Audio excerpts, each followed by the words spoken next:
Section 1. You will hear a telephone conversation between a woman who wants to attend a cookery class and an official at a tourist information centre. First, you have some time to look at questions 1 to 6.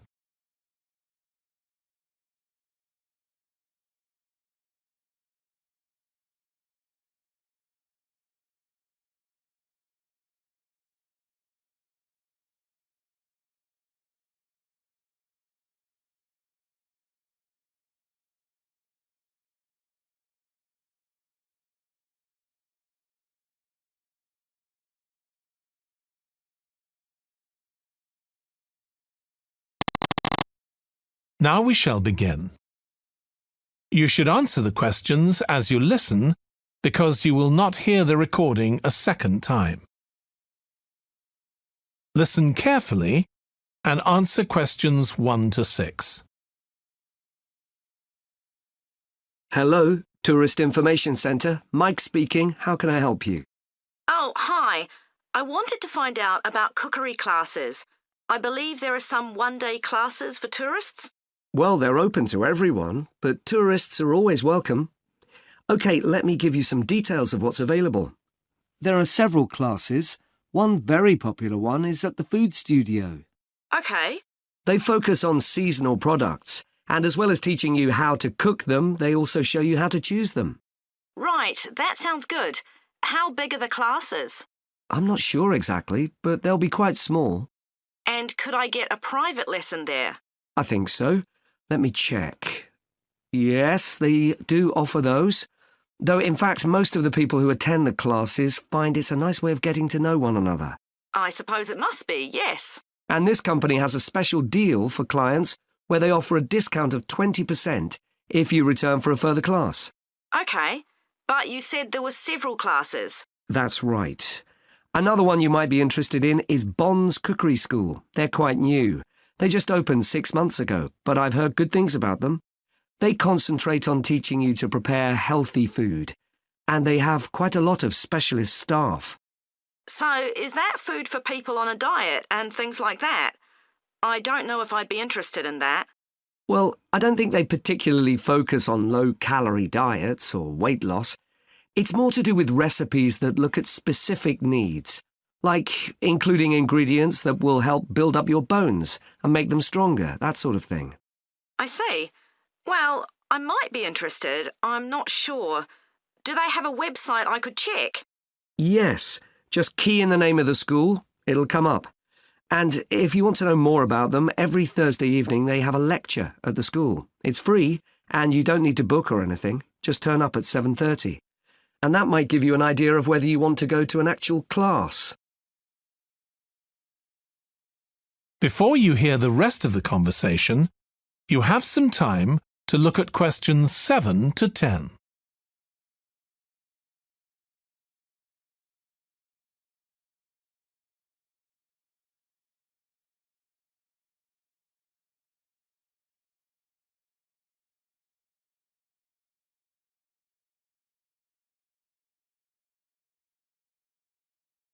Now listen and answer questions 7 to 10. OK, there's one more place you might be interested in. That's got a rather strange name. It's called the Aretsa Centre. That's spelled A-R-R-E-T-S-A. OK. They've got a very good reputation. They do a bit of meat and fish cookery, but they mostly specialise in vegetarian dishes. Right. That's certainly an area I'd like to learn more about. I've got lots of friends who don't eat meat. In fact, I think I might have seen that school today. Is it just by the market? That's right. So they don't have any problem getting their ingredients. They're right next door. And they also offer a special 2-hour course in how to use a knife. They cover all the different skills, buying them, sharpening, chopping techniques. It gets booked up quickly, though, so you'd need to check it was available. Right. Well, thank you very much. I'll go and check that out. That is the end of Section 1. You now have half a minute to check your answers.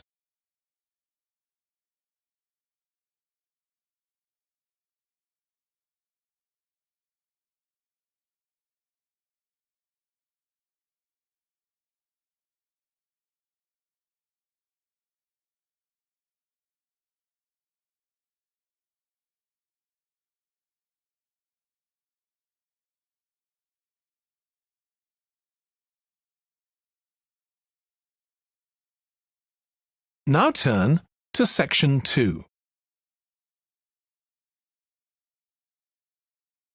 Section 2. You will hear the chairman of the Highways Committee of Granford speaking to members of the public about proposed changes to traffic and parking in the area. First, you have some time to look at questions 11 to 13.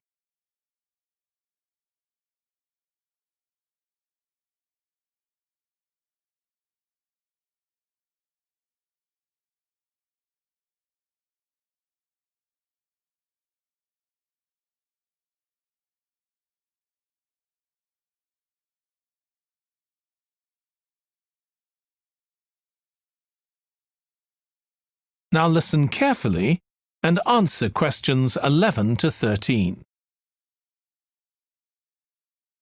Good evening, everyone. My name's Phil Sutton, and I'm chairman of the Highways Committee. We've called this meeting to inform members of the public about the new regulations for traffic and parking we're proposing for Granford. I'll start by summarising these changes before we open the meeting to questions. So, why do we need to make these changes to traffic systems in Granford?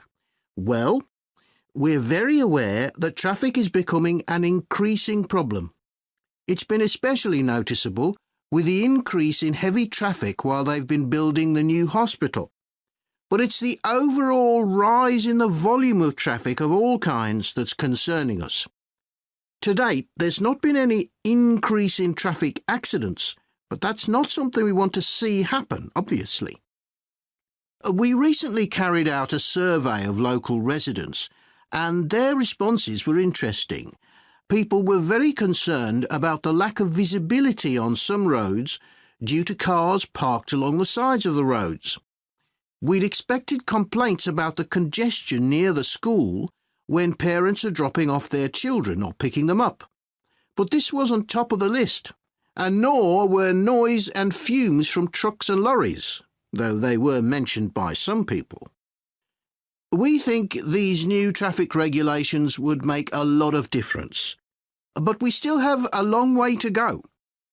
We've managed to keep our proposals within budget, so they can be covered by the council. But of course it's no good introducing new regulations if we don't have a way of making sure that everyone obeys them. And that's an area we're still working on with the help of representatives from the police force. Before you hear the rest of the talk, you have some time to look at questions 14 to 20.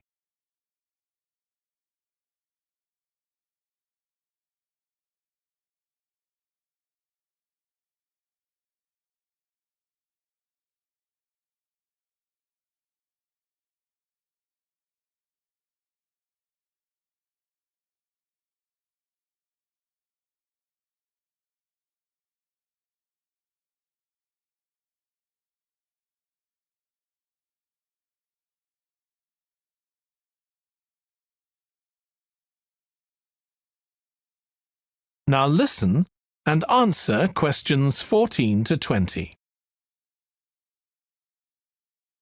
OK, so this slide shows a map of the central area of Granford with the High Street in the middle and School Road on the right.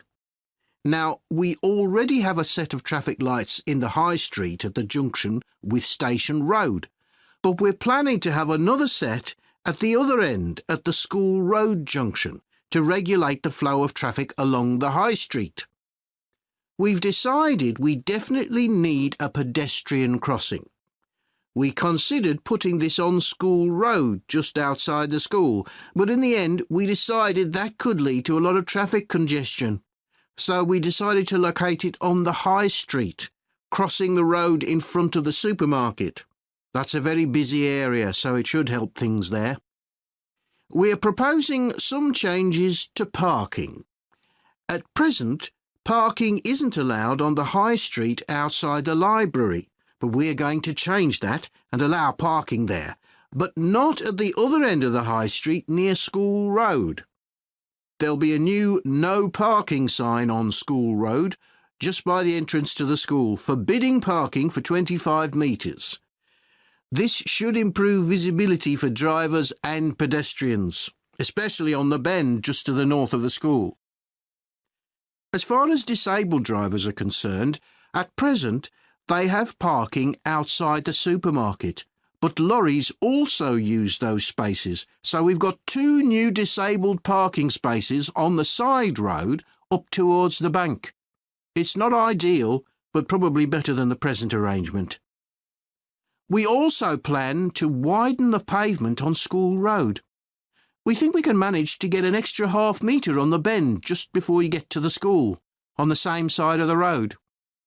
Finally, we've introduced new restrictions on loading and unloading for the supermarket, so lorries will only be allowed to stop there before 8 a.m. That's the supermarket on School Road. We kept to the existing arrangements with the High Street supermarket. OK, so that's about it. Now, That is the end of section 2. You now have half a minute to check your answers.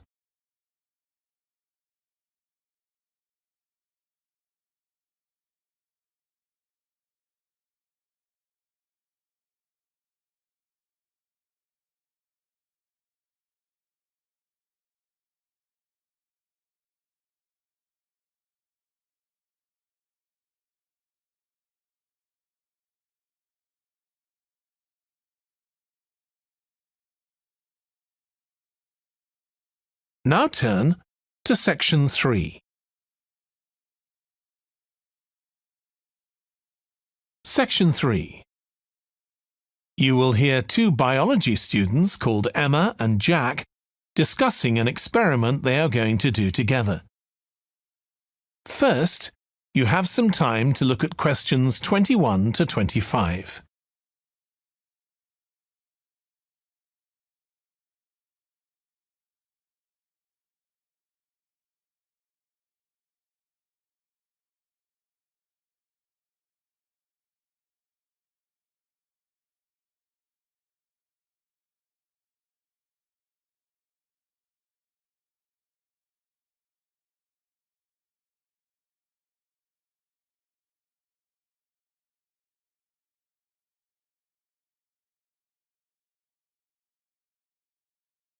Now listen carefully and answer questions 21 to 25. We've got to choose a topic for our experiment, haven't we, Jack? Were you thinking of something to do with seeds? That's right. I thought we could look at seed germination, how a seed begins to grow. OK. Any particular reason? I know you're hoping to work in plant science eventually. Yeah, but practically everything we do is going to feed into that. No, there's an optional module on seed structure and function in the 3rd year that I might do. So I thought it might be useful for that. If I choose that option, I don't have to do a dissertation module. Good idea. Well, I thought for this experiment, we could look at the relationship between seed size and the way the seeds are planted. So we could plant different sized seeds in different ways and see which grow best. OK. We'd need to allow time for the seeds to come up. That should be fine if we start now. A lot of the other possible experiments need quite a bit longer. So that'd make it a good one to choose. And I don't suppose it'd need much equipment. We're not doing chemical analysis or anything. Though that's not really an issue. We've got plenty of equipment in the laboratory. Yeah, we need to have a word with the tutor if we're going to go ahead with it, though. I'm sure our aim's OK. It's not very ambitious, but the assignment's only 10% of our final mark, isn't it? But we need to be sure we're the only ones doing it.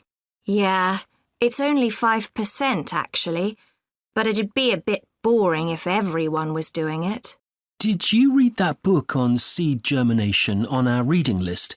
The one by Graves? I looked through it for my last experiment, though it wasn't all that relevant there. It would be for this experiment, though. I found it quite hard to follow. Lots about the theory, which I hadn't expected. Yes, I'd been hoping for something more practical. It does include references to the recent findings on genetically modified seeds, though. Yes, that was interesting. I read an article about seed germination by Lee Hall. About seeds that lie in the ground for ages and only germinate after a fire. That's the one. I knew a bit about it already, but not about this research. His analysis of figures comparing the times of the fires and the proportion of seeds that germinated was done in a lot of detail. Very impressive. Was that the article with the illustrations of early stages of plant development? They were very clear. I think those diagrams were in another article. Before you hear the rest of the discussion, you have some time to look at questions 26 to 30.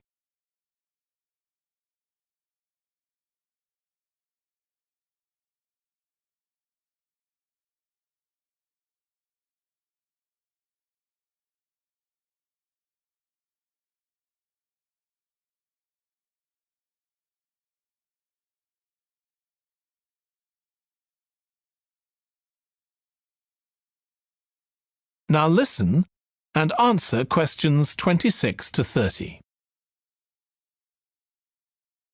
Anyway, shall we have a look at the procedure for our experiment? We'll need to get going with it quite soon. Right. So the first thing we have to do is find our seeds. I think vegetable seeds would be best, and obviously they mustn't all be the same size. So how many sorts do we need? About 4 different ones? I think that would be enough. There'll be quite a large number of seeds for each one. Then for each seed, we need to find out how much it weighs and also measure its dimensions. And we need to keep a careful record of all that. That'll be quite time-consuming. And we also need to decide how deep we're going to plant the seeds, right on the surface a few millimetres down or several centimetres. OK, so then we get planting. Do you think we can plant several seeds together in the same plant pot? No, I think we need a different one for each seed. Right. And we'll need to label them. We can use different coloured labels. Then we wait for the seeds to germinate. I reckon that'll be about 3 weeks, depending on what the weather's like. Then we see if our plants have come up and write down how tall they've grown. Then all we have to do is look at our numbers and see if there's any relation between them. That's right. So then we get... That is the end of section 3. You now have half a minute to check your answers.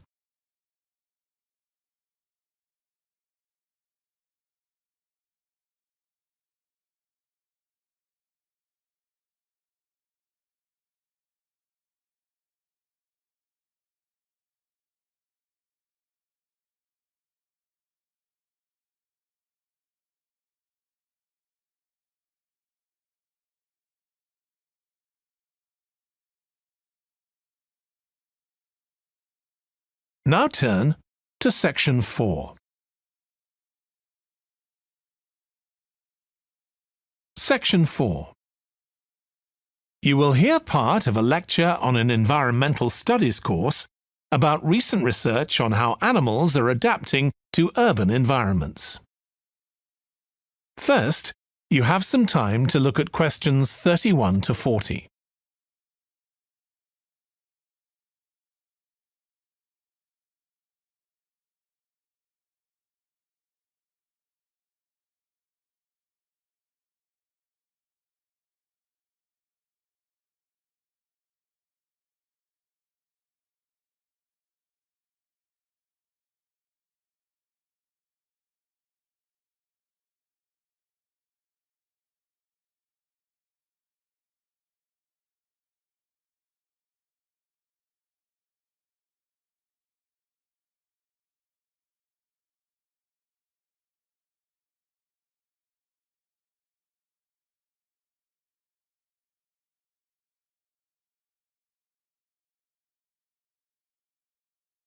Now listen carefully and answer questions 31 to 40. Hi.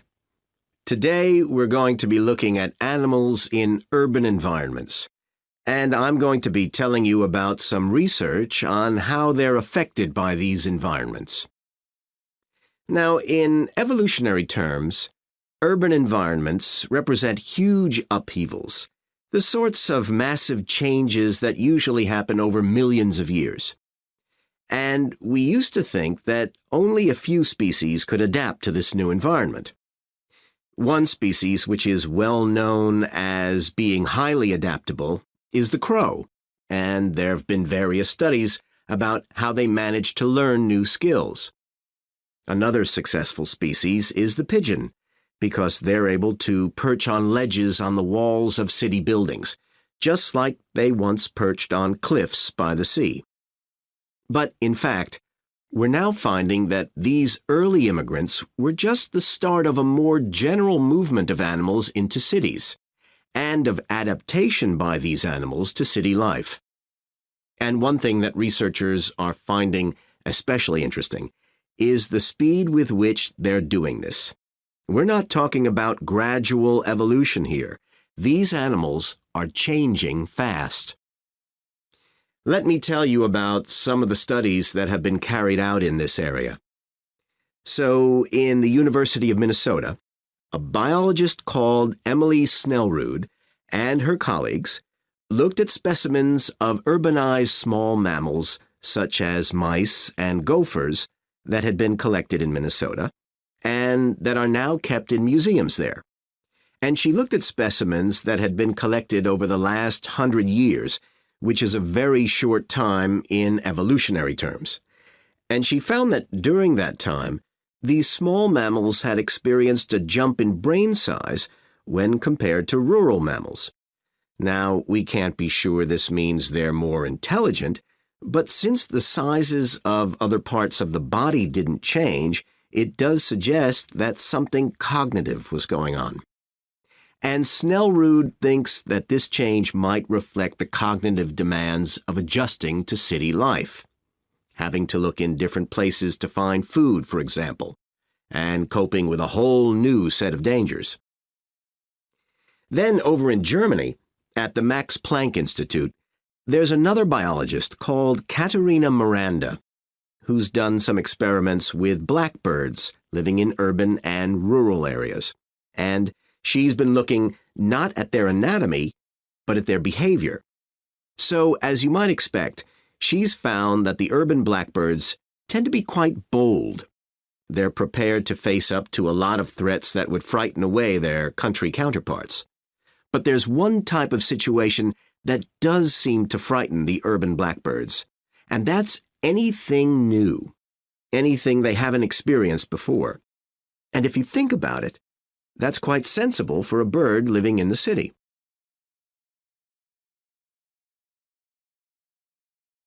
Jonathan Atwell, in Indiana University, is looking at how a range of animals respond to urban environments. He's found that when they're under stress, their endocrine systems react by reducing the amount of hormones such as corticosterone into their blood. It's a sensible-seeming adaptation. A rat that gets scared every time a subway train rolls past won't be very successful. There's just one more study I'd like to mention, which is by Sarah Parton and her team. And they've been looking at how squirrels communicate in an urban environment, and they've found that a routine part of their communication is carried out by waving their tails. You do also see this in the country, but it's much more prevalent in cities, possibly because it's effective in a noisy environment. So, what are the long-term implications of this? One possibility is that we may see completely new species developing in cities. But on the other hand, it's possible that not all of these adaptations will be permanent. Once the animals got accustomed to its new environment, it may no longer need the features it's developed. So now we've had a look at adaptation. That is the end of section 4. You now have half a minute to check your answers.